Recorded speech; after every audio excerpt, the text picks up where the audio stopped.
Cristiano Ronaldo might be the best individual talent Portugal has ever produced. He might also be the reason that talent never turned into a trophy. Sounds backwards, right? The best player on the team hurting the team? Stay with P-Bay for a second, because this isn't an insult, it's a pattern, and patterns have receipts. The stats tell one story about Ronaldo. The men who actually shared a locker room with him tell a completely different one. By the end of this video, you'll understand why a man with 5 Ballon d'Ors has a worse World Cup legacy than a man who almost retired from his own national team without lifting a single trophy. On June 16th, Lionel Messi scored a hat-trick against Algeria in Kansas City. He scored his first goal, then wiped tears from his eyes with his own jersey, right there on the pitch in front of the entire world. He told reporters afterward the tears had nothing to do with the match itself, just some hard days he'd been having off the field, and said how grateful he was for the group of players around him. The coach of the team Argentina had just beaten watched that bond from the sideline and said something that stuck with Pipe.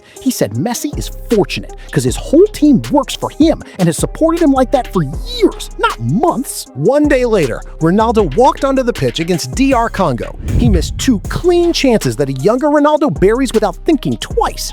Portugal could only draw 1-1 against a team playing its first World Cup since 1974, back when that country was still called Zaire.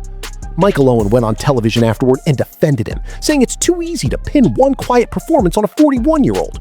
P-Bay agrees with that part completely. One bad game means nothing on its own. But this was never about one game. This is about what happens every single time the cameras get close enough. Go back to October and November of 2022. Manchester United are playing Newcastle, and Ronaldo is told he's coming on as a substitute. He refuses. He leaves the stadium before the final whistle, walking down the tunnel in his jacket while his own team is still on the pitch, fighting for the result.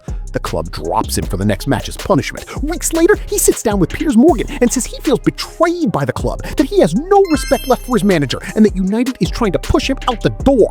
10 days after that interview airs, United and Ronaldo agree to tear up the contract. He walks into a World Cup days later with no club, a bruised ego, and a country that badly needed him calm. He wasn't calm.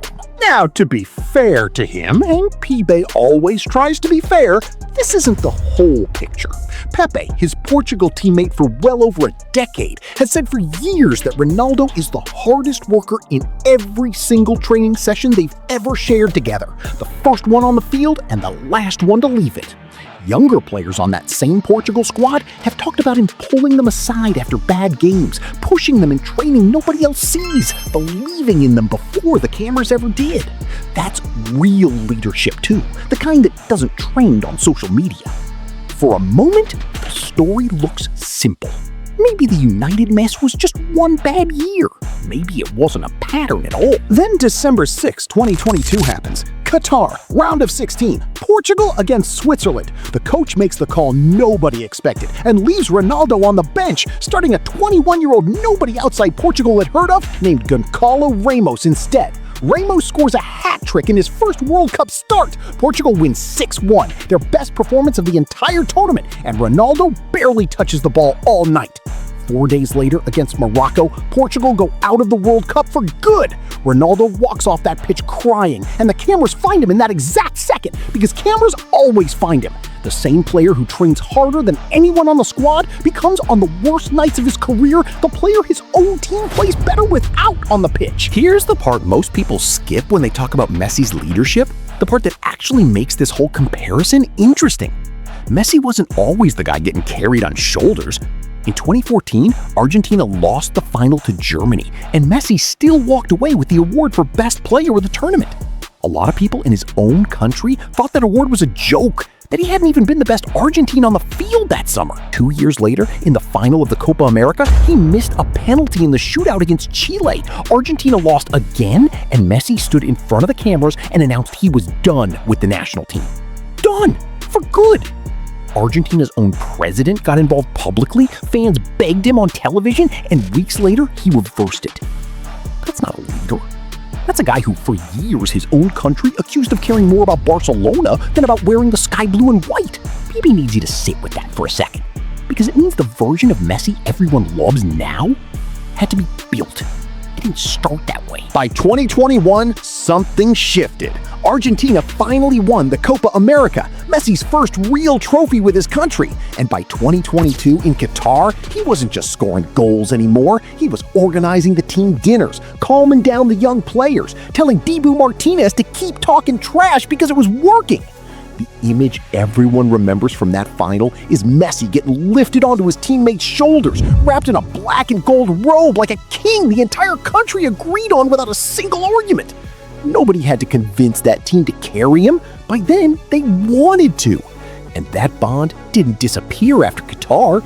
3 days before this video, the coach of a team Argentina had just beaten 3-0, looked at that exact dynamic and said Messi is lucky because his whole team works for him, supports him, and has done it like that for years. Which brings Pibe back to this exact week. After Ronaldo's brace against Uzbekistan on June 23rd, a reporter asked him directly about Messi's hat-trick. Ronaldo said nothing. He moved on, like the question had never been asked. Pibe thinks that silence said more than any answer could have. You don't ignore a comparison you're winning. You ignore the one that's been following you for 20 years and never quite leaves. This is exactly why the rest of this tournament matters so much for a 41-year-old. Portugal sits in Group K with DR Congo, Uzbekistan, and Colombia, and that group already got messier than anyone expected after the draw against the Congolese. Portugal needs Ronaldo to be both their best player and their calmest one in the same tournament for the first time in his entire career. History says he can usually be one or the other. It rarely lets him be both at once. Meanwhile, Argentina's path looks almost boringly smooth by comparison. And that's the point. A locker room that actually believes in its captain doesn't need him to be perfect every single night. It just needs him there. Portugal doesn't have that luxury yet. If they win this World Cup, it will be because for once the team carried Ronaldo instead of the other way around. If they don't, the highlight reel from this tournament won't show a missed chance or a yellow card.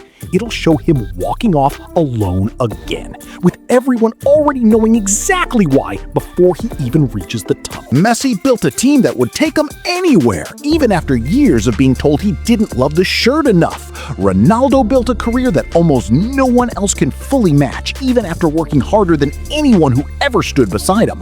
Pibe has mixed feelings about it. Pibe respects all goals. Pibe just isn't sure that goals are what wins you a dressing room. Pibe signs off. And if you want to know why the hydration break is ruining football, go watch the video on your screen right now.